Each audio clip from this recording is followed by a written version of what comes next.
Hi, my name is Serena Sabori, and today I will be teaching you how to do problem number 5 from the AP Calculus AB 2013 FRQ. So, question number 5 gives us the context that f of x equals 2x squared minus 6x plus 4, and g of x equals 4 cosine of pi over 4x. And R is the region bounded by the graphs of f and g. In part A of the question, it asks us to find the area of region R, and to do this, we need to find the area under the curve between the y values of the two curves, making it an integral expression from 0 to 2 of the upper function minus the lower function. So before we set up the integral, we must first distinguish between f of x and g of x, giving us the upper and lower functions. And how we distinguish that is by, for example, since they both intersect at the y-axis and at x equals 2, we can plug in a point in between 0 and 2 to determine which function yields a greater y value.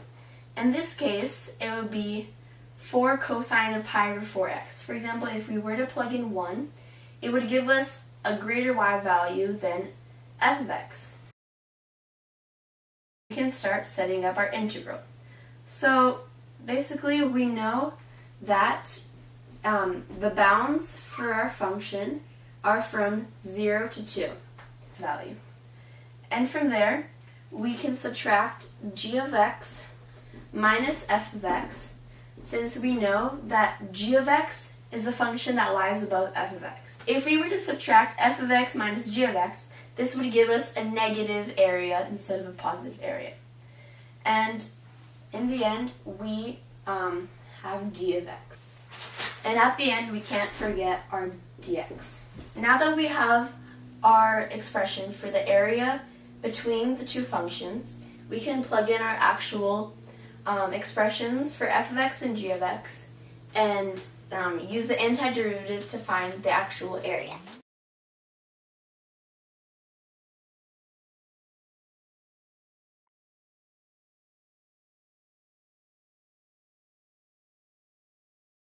In the end, the area of R would be 16 over pi minus 4 over 3.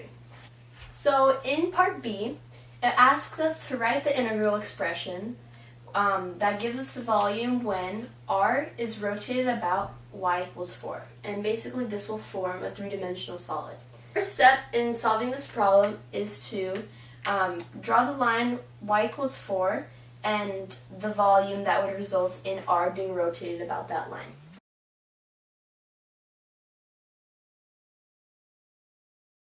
It kind of looks like an ice cream cone with a hollow center would be the volume that we are calculating.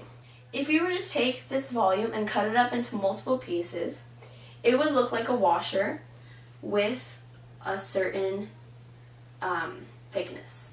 If we were to add up the volume of all of these washers together, we would get the volume of the entire shape. So this washer is composed of three different elements. The first is d of x. d of x is the thickness of each washer, which is infinitesimally small. And these infinite thicknesses are added together to make up the entire volume. So as you can see in the illustration, I drew a model of one of these washers with a thickness of dx, and for the first radius, capital R, it is the length from the y value of f of x all the way to y equals 4, making this radius represented by 4 minus f of x. Our smaller radius, which is lowercase r, is represented by the two pink lines, which is the difference of 4 minus g of x. Now that we have our two different radiuses for the washer, we can find the area of one washer. Since we know that the area of a circle is pi r squared, and we're subtracting the two radiuses from each other, we can find the volume of one washer. which we can represent by dV. So the volume of dV would be A dx. A being the area of the washer, which we calculated here, and dx being the thickness. We can use this equation to find the volume of the entire shape, which would be the sum of all the dV's made up in this volume. So from here, we can plug in the original formulas to give us our real integral expression representing the volume.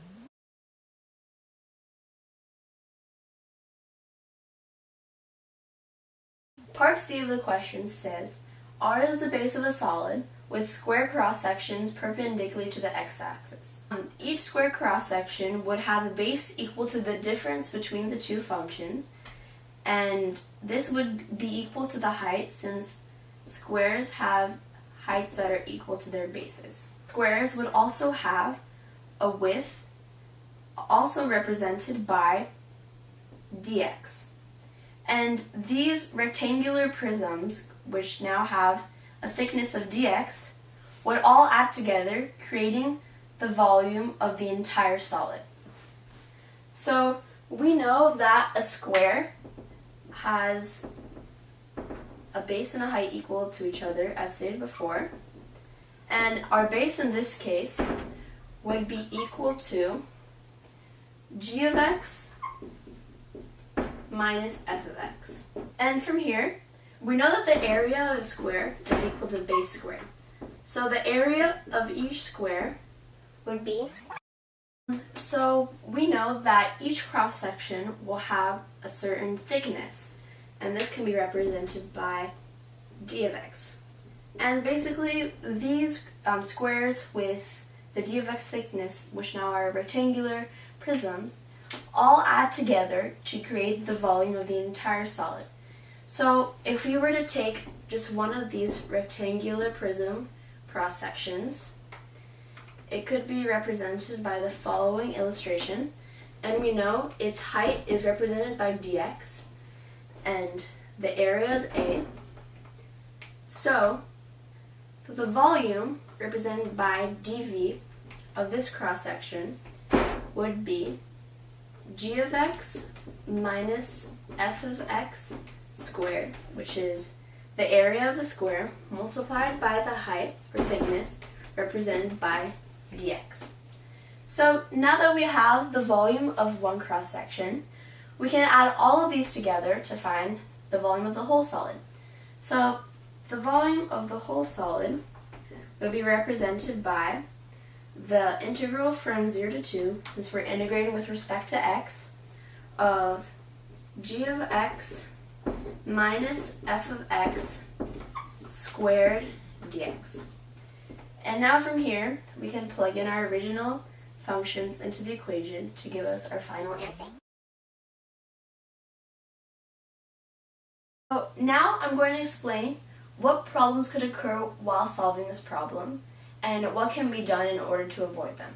So the first thing is paying attention to the axis of rotation. In part B, we're asked to rotate r about the line y equals 4. Some people may mistake this line as another one. For example, they could rotate about x equals 4 instead. This would be different since the student would be required to integrate with respect to y instead of with respect to x, making the setup of their integral expression incorrect and allowing them to lose points on this problem. The next thing is paying attention of whether the cross-sections are perpendicular to the x or y axis. In part C, when it asks us to use square cross-sections perpendicular to the x-axis, it asks us to integrate with respect to x.